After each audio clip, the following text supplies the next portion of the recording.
किशन भारद्वाज है। मैं आपके सामने कुछ बायोलॉजी के बेसिक चैप्टर्स लेकर आया हूँ। सबसे पहले हम जान लेते हैं कि बायोलॉजी का मतलब क्या होता है।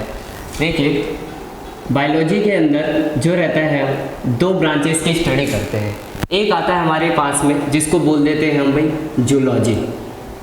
इस ब्रांच के अंदर हम क्या करते हैं, ओनली स्टडी ऑफ एनिमल्स करते हैं, मतलब कि एनिमल्स की स्टडी करी जाती है, द स्टडी ऑफ एनिमल्स।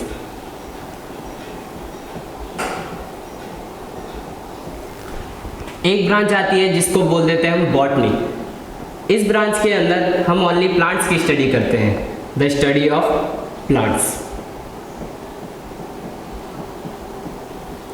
तो कंबाइनली कहें तो हम बायोलॉजी के अंदर दो ब्रांचेस की स्टडी कर लेते हैं, एक होती है जूलॉजी और एक होती है बॉटनी। अगर हम एनिमल की स्टडी करें तो उसके लिए हमारे पास में जूलॉजी ब्रांच है, अगर प्लांट्स के बारे में बात करें तो हम बॉटनी में पढ़ लेते हैं। ये जो डिफ्रेंशिएशन होता है, अगर हम पता लगाना चाहें कि बॉटनी कब आएगी, कब पढ़ना है, तो हम 11th से डिफ्रेंशिएट कर पाते हैं कि हमारे पास में एक कंबाइंडली अलग बुक हो जाती है बॉटनी की, एक हो जाती है जूलॉजी की, तो वहाँ पे हम डिफ्रेंशिएट कर लेते हैं। बट अगर बात करें 10th क्लास तक, तो 10th क्लास तक हम जो रहता है ये कंबाइनली पढ़ते हैं, जूलॉजी और बॉटनी, कोई डिफ्रेंशिएशन नहीं होता है, दोनों साथ में चलता है। जिस तरह हमारे पास में क्लास 10th का एक हमारे पास में चैप्टर है, आपकी एनसीईआरटी का ये चैप्टर 6 रहेगा, जिसका नाम है लाइफ प्रोसेस। इस लाइफ प्रोसेस के अंदर हम बेसिक फंक्शन जानते हैं कि अगर हमारे पास में जो लिविंग है वो क्या कैरेक्टरिस्टिक्स शो करता है। तो हमारे पास में लाइफ प्रोसेस के अंदर सबसे पहला जो टॉपिक आता है वो आता है भाई व्हाट इज लिविंग।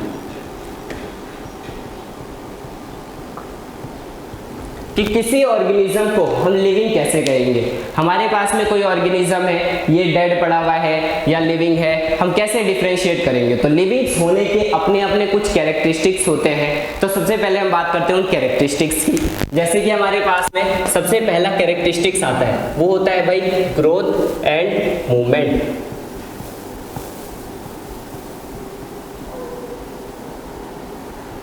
ठीक है, ग्रोथ एंड मूवमेंट। अगर किसी ऑर्गेनिज्म के अंदर ग्रोथ भी हो रही है और मूवमेंट भी हो रहा है, हम बोल देंगे भाई सिंपल लिविंग है। हम कैसे डिसाइड करेंगे कि वो ऑर्गेनिज्म ग्रोथ कर रहा है या मूवमेंट कर रहा है। तो ग्रोथ डिसाइड करने के लिए हमारे पास में अलग चीजें होती है। जैसे कि अगर बात करें ग्रोथ की, एक हमारे पास में सिंपल डेफिनेशन आती है, increase in number of cells and mass. इसको बोल देते हैं हम क्या, ग्रोथ हो रहा है। कि अगर कोई भी सेल है हमारे पास में अपना नंबर इंक्रीज कर रही है और मास इंक्रीज कर रही है तो हम बोल देंगे ग्रोथ हो रही है। जैसे कि हमारे पास में एक सेल थी, वो क्या करती है, अपने साइज को इंक्रीज कर लेती है और इंक्रीज कर लेती है साइज को, तो हम बोल देते हैं उसमें ग्रोथ हो रही है। कोई सेल है वो डिवीजन करके अपना नंबर बढ़ा लेती है, तब भी हम बोल देंगे क्या हो रही है भाई, ग्रोथ हो रही है। सिंगल थी, 2 हो गई, फिर उसके बाद में 4 हो गई, तो इनने क्या करा भाई, नंबर ऑफ सेल्स भी इंक्रीज हो रहे हैं और मास इंक्रीज हो रहा है, तो हम क्या कहते हैं भाई ग्रोथ हो रही है। ठीक है, ग्रोथ को डिफरेंशिएट करा जाता है प्लांट्स के अंदर और एनिमल्स के अंदर। कैसे डिफरेंशिएट कर सकते हैं हम, देखिए प्लांट्स के अंदर जो ग्रोथ होती है, ये बात करें अगर प्लांट्स के अंदर ये जो ग्रोथ होती है ये होती है भाई अनलिमिटेड। बट अगर बात करें एनिमल्स के अंदर ये होती है भाई लिमिटेड।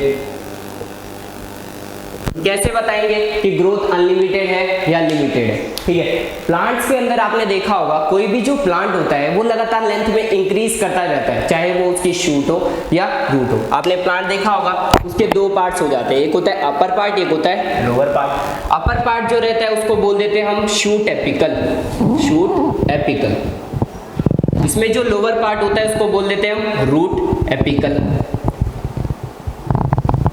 ठीक है, यहां पर एक स्पेशल टाइप का टिश्यू होता है, टिश्यू जिसको बोल देते हैं हम मेरिस्टेमेटिक टिश्यू।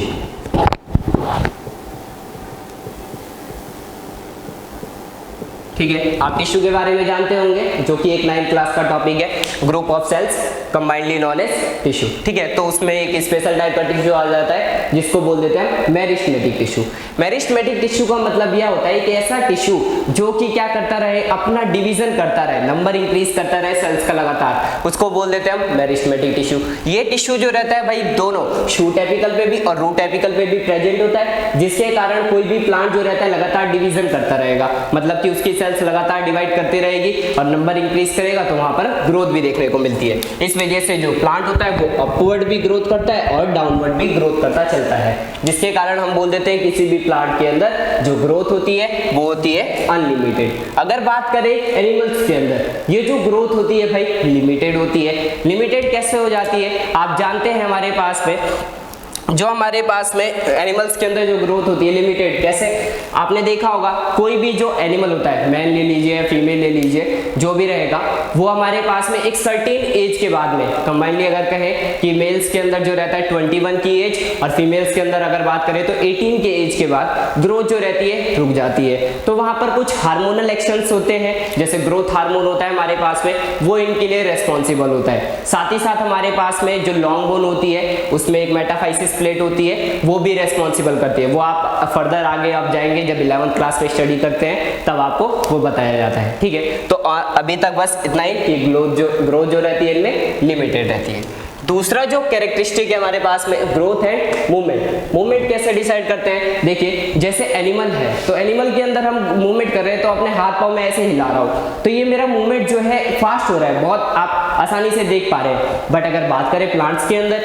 ये जो मूवमेंट होती है भाई बहुत स्लो होती है। आपने देखा होगा कोई जो प्लांट रहता है वो धीरे धीरे मूवमेंट करता है। कोई लीफ होगी अगर वो हिल रही है डुल रही है या फ्लावर इधर उधर मुड़ रहा है तो बहुत स्लोली मूव करता है। तो हम उनकी जो मूवमेंट होता है वो बिल्कुल स्लो होता है, तो उसको पहचानना बहुत मुश्किल रहता है। बट अगर बात करें मूवमेंट की एनिमल्स के अंदर तो वो बहुत फास्ट हो जाती है। तो हम दो तरीके से बता सकते हैं कि मूवमेंट जो रहेगी एनिमल्स में वो होती है फास्ट, अगर बात करें प्लांट्स के अंदर तो वो होती है स्लो। ठीक है, तो हम दूसरी कैरेक्टरिस्टिक्स की बात कर लेते हैं यहाँ पर, जिसके बोलते हैं स्टिमुलस। स्टिमुलस का मतलब क्या होता है भाई? The ability to respond to the environment is known as stimulus. मतलब कि एनवायरनमेंट के अंदर जो भी हमारे पास में रेस्पॉन्स आ रहा है उसको हम क्या बोल देते हैं? स्टिमुलस होता है। उस रेस्पॉन्स को देखते हुए जो भी प्लांट्स हो जाए या कोई अदर थिंग हो जाए वो रेस्पॉन्स शो करे उसको बोल देते हैं हम क्या चीज? ट्रॉपिज्म। ठीक है, दो डिफरेंट टर्म्स है हमारे पास में, आपको एक एग्जांपल लेके समझाते हैं हमारे पास में। जैसे कि हमारे पास में एक स्टिमुलस है लाइट।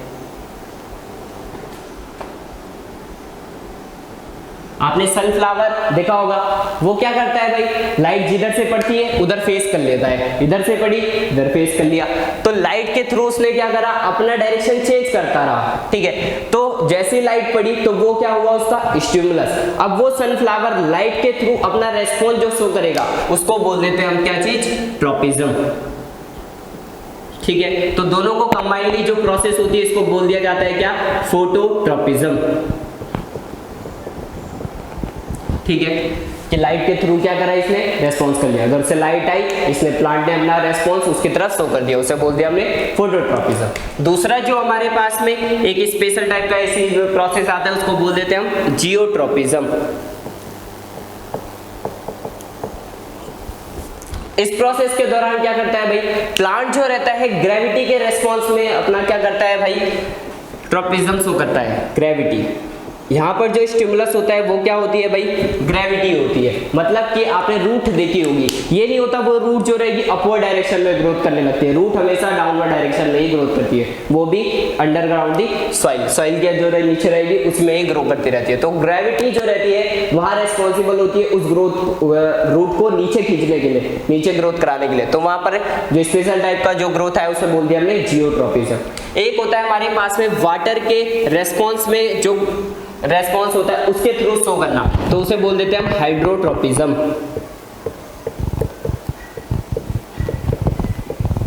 तो यहाँ पर जो स्टिमुलस होता है वो क्या हो जाता है भाई? वाटर हो जाता है। ठीक है, तो ये हमारे पास में बेसिक टाइप के क्या थे? कुछ स्टिमुलस और ट्रॉपिज्म थे। स्टिमुलस लाइट हो गई हमारे पास में, ग्रेविटी हो गया, वाटर हो गया। यहाँ पर जो प्रोसेस हुई उसमें फोटोट्रॉपिज्म, जियोट्रॉपिज्म और हाइड्रोट्रॉपिज्म आ गया। ठीक है, आगे चलते हैं हमारे पास में। थर्ड जो इसमें कैरेक्टरिस्टिक्स आता है हमारे पास में, living things respire.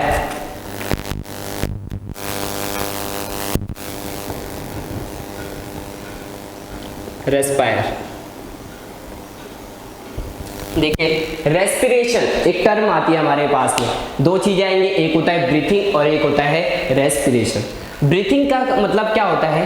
Exchange of gases between environment and our lungs, कि मतलब हमारे लंग्स के बीच में जो भी एक्सचेंज हो रहा है गैसेस का, वो क्या कहलाएगा? सिंपल ब्रीथिंग कहलाएगा। फॉर एग्जांपल हम क्या करते हैं भाई, ऑक्सीजन जो रहता है इनहेल करते हैं और CO2 जो रहता है छोड़ते हैं, तो वो हमने क्या करा भाई? ब्रीथिंग की प्रोसेस हो गई।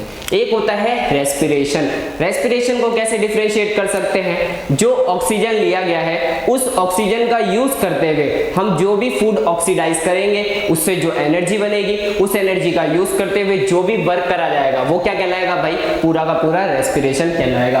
तो इसमें जो रहते हैं लिविंग थिंग जो रहते हैं वो रेस्पायर करते हैं। आपने प्लांट्स देखे होंगे वो भी रेस्पिरेशन करते हैं, एनिमल्स देखे होंगे वो भी रेस्पिरेशन करते हैं। रेस्पिरेशन दो टाइप्स के हो जाते हैं हमारे पास में, एक होता है एरोबिक रेस्पिरेशन, एक होता है एनारोबिक रेस्पिरेशन। एरोबिक रेस्पिरेशन होगा तो प्रेजेंस ऑफ ऑक्सीजन में क्या करते हैं? रेस्पिरेशन करते हैं, मतलब ठीक है। और एनारोबिक रेस्पिरेशन होगा तो वहां पर लेक ऑफ ऑक्सीजन हो सकती है या तो अब्सेंस ऑफ ऑक्सीजन रहेगा, ठीक है। तो ये रेस्पिरेशन करेंगे तो हम बोल सकते हैं वो ऑर्गेनिज्म भी लिविंग है। फोर्थ जो प्रॉपर्टी आ जाती है हमारे पास में, लिविंग थिंग्स एक्सक्रीट, एक्सक्रीशन की प्रोसेस, ठीक है। कि हमारे पास में जो भी लिविंग थिंग्स होते हैं वो क्या करते हैं भाई? एक्सक्रीशन करेंगे। मतलब क्या है? जैसे कि हम कोई भी ऑर्गेनिज्म होगा, वो एनिमल रहे या प्लांट्स रहे, वो सब क्या करते हैं? अपना प्रिपेयर फूड करते हैं। जैसे अगर प्लांट्स के अंदर बात करी जाए, फोटोसिंथेसिस के द्वारा, आप जानते होंगे फोटोसिंथेसिस का मतलब क्या होता है? CO2 और H2O, लाइट की प्रेजेंस में जब क्लोरोफिल के अंदर क्या पड़ती है? सनलाइट पड़ती है, तो वो क्या करता है? एक प्रिपेयर्ड फूड बनाते हैं जिसको हम बोल देते हैं ग्लूकोज, और साथ में वहां पर ऑक्सीजन को रिलीज कर देता है, ठीक है। तो वो जो ग्लूकोज होता है उसका यूज करते हुए वो क्या कर लेगा? अपना फूड यूज कर लेगा जहां जहां वर्क होगा। उसके बाद में जो भी उसका वेस्ट मटेरियल बचेगा उसको एक्सक्रीट आउट कर देता है। जैसे रेजिन्स की फॉर्म होती है, आपने पढ़ा होगा रेजिन्स जो प्लांट्स के अंदर बाहर में निकलता है, ठीक है। तो उसको बोल दिया हमने एक्सक्रीशन की प्रोसेस। एनिमल्स के अंदर बात करी जाए, सेम टाइप की प्रोसेस होती है। हम फूड जो रहता है खाते हैं, खाने के बाद में हम क्या करते हैं? उसको इंजेक्शन होता है, मुंह में रख लिया, ले जाने के बाद में उसका डाइजेशन होता है। कॉम्प्लेक्स फूड पार्टिकल को हम क्या करते हैं? स्मॉलर फूड पार्टिकल्स के अंदर तोड़ देते हैं, तो उसको बोल देते हैं हम डाइजेशन। डाइजेशन करने के बाद में इसका क्या होता है भाई? एब्जॉर्प्शन होता है। वो स्मॉल इंटेस्टाइन के अंदर जाएगा, धीरे धीरे क्या करेगा भाई? एब्जॉर्ब करा जाएगा, ब्लड वेसल्स के अंदर पहुंचेगा। पहुंचने के बाद में जिस टिश्यू को उसकी नीड होगी, मतलब कि जो एनर्जी चाहिए होगी, वो उसे वो ले आके दे देगा। तो हमने क्या बोल दिया? उसका एसिमिलेशन हो गया, मतलब कि एब्जॉर्प्शन हो गया। और फिर उसके बाद में जो भी एनर्जी का यूज हुआ उसको हमने बोल दिया एसिमिलेशन, ठीक है। और फिर लास्ट प्रोसेस आ जाती है, जो भी वहां पर एक्सक्रीटा बच गया वो लार्ज इंटेस्टाइन से होते हुए एनस तक पहुंचाया जाएगा और फिर एक्सक्रीट आउट कर दिया जाता है। उसको हम बोल देते हैं भाई एक्सक्रीशन की प्रोसेस। तो हमारे पास में जो भी ऑर्गेनिजम्स होते हैं, वेदर प्लांट्स और एनिमल्स हो, उनमें भी एक्सक्रीशन की प्रोसेस होती है। तो हम बोलेंगे कि भाई ये लिविंग्स है, ठीक है। लास्ट प्रोसेस आ जाती है हमारे पास में जिसको बोल देते हैं हम रिप्रोडक्शन। ये खास प्रोसेस मानी जाती है भाई रिप्रोडक्शन, कि लिविंग थिंग जो रहते हैं भाई वो रिप्रोड्यूस करेंगे, ठीक है। Living thing reproduce. रिप्रोडक्शन का मतलब क्या होता है? The Reproduction is the process by which parents produce individual similar to themselves। मतलब कि एक ऐसी प्रोसेस जिसमें कोई भी पेरेंट्स क्या करते हैं भाई? एक रिप्रोडक्शन क्रॉस के द्वारा एक नई प्रोजेनी को जन्म देते हैं, इसको बोल देते हैं हम क्या? रिप्रोडक्शन। इस रिप्रोडक्शन के दौरान ये जो ऑर्गेनिज्म रहेगा वो सिमिलर भी हो सकता है और नहीं भी हो सकता है, ठीक है। तो रिप्रोडक्शन जो रहेगा हम बता सकते हैं कि अगर किसी ऑर्गेनिज्म के अंदर रिप्रोडक्शन हो रहा है तो वो लिविंग है, ठीक है। वो प्लांट्स रहे या एनिमल्स रहे, ओके। बाकी हम पढ़ेंगे नेक्स्ट टॉपिक में। Thank you.